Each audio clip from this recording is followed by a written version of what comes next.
hari Ahad, orang barangkali ada yang bertamasya, ada yang liburan dan sebagainya, antum memilih untuk mendekat kepada Allah Subhanahu wa taala. Allah berjanji di dalam Al-Qur'an, siapapun yang beramal soleh, ya, orang yang beramal soleh, laki-laki ataupun perempuan, ya, selama dilakukan karena Allah, fala yuhyiyannahu hayatan thayyibah, maka Allah akan merubah kehidupannya menjadi lebih baik lagi. Okay?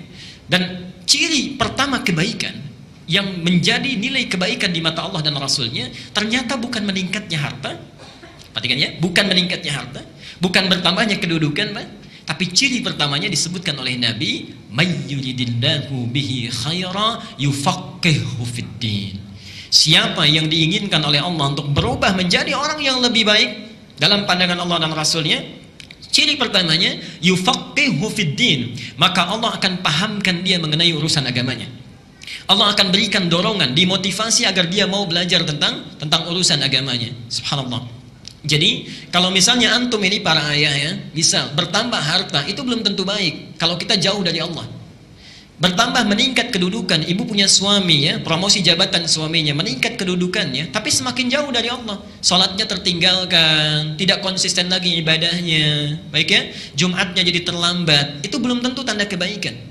Tapi ketika Allah menginginkan seorang jadi baik, dipahamkan dia mengenai urusan agamanya. Dia paham yang halal dan yang haram. Dia mengerti yang sunnah dengan yang bid'ah. Dia mengerti apa yang harus dikerjakan, apa yang harus ditinggalkan. Dengan itu dia tinggalkan yang haram, dia kerjakan yang baik. Orang seperti ini kata Allah, sekalipun dia meninggalkan yang menguntungkan dalam urusan dunia, antum bekerja ada hal banyak ribanya, mendapatkan pekerjaan lain, pindah. Dengan pekerjaan itu lebih dekat dengan Allah, maka Allah akan berikan janjinya, diganti oleh Allah dengan yang lebih baik lagi ya. Bahkan kalau berhijrah betul-betul kuat niatnya, subhanallah. Bapak misalnya Pak punya pekerjaan ya, di kantor gajinya misalnya sebulan 10 juta, tapi sholatnya terlambat. Dengan sebulan gajinya 1 juta, tapi sholatnya lancar, pilih yang mana? Saya tahu akan pilih 10 juta sholat lancar gitu ya. Cuman dua aja pilihannya. Baik ya. Orang yang masih belum ada pancaran rahmat Allah, dia akan kejar dunia 10 juta, yang penting masih bisa sholat ya. Tapi orang-orang yang mendapatkan bimbingan Allah, subhanallah, dia pindah hijrah. Perhatikan ketika dia berhijrah, diberikan jaminan oleh Allah, surah keempat An-Nisa ayat yang ke-100, wa may yuhajir fi sabilillah yajid lahu fil ardi muraghaman katsira wasa'ah. Siapa yang bertekad hijrah kepada fi sabilillah, jalan aktivitas kehidupan yang ada naungan Allah di situ, lebih dekat dengan Allah, maka Allah berjanji yajid lahu fil ardi muraghaman katsira wasa'ah. Harta yang dia anggap rugi, Allah akan ganti dengan yang lebih banyak. Dan kehidupannya akan lapang tanpa masalah. Kurang dari penyakit, di rumah berkah, nggak pernah ada persoalan. Antum gaji 10 juta, tiap ke rumah cekcok terus dengan istri misalnya, kan nyaman juga ya. Gaji 10 juta tapi anak selalu sakit ya, kemudian cuci darah dan sebagainya, nggak nyaman juga ya. Tapi Allah bebaskan dari segala hal yang bisa mengurangi dalam kenikmatan hidup kita.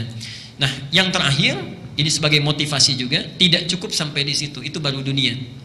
Baru dunia. Jadi bayangkan, menuntut ilmu itu, ketika kita jalani dengan baik, kata Rasulullah, ini pertanda kebaikan. Yang kedua, itu baru dunia.